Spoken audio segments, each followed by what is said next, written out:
Қошақайым походу. Иә. Ай, кетті ғой. Ақ қошақайым. Ой, батқан, әне ешкі жатыр батып. Көп уже көрінбейді, мысалы, осылай аяқтары. Мына жерде бәрі әне жатыр. Не болса да енді обал болды, міне қараңыздаршы.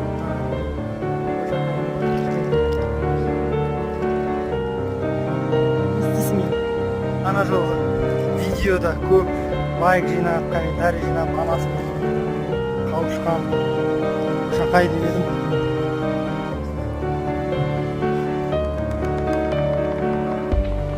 Не істейсің, жарайды. Главный малдың орны толар. Бас аман болсын. Енді тым болмаса осындайда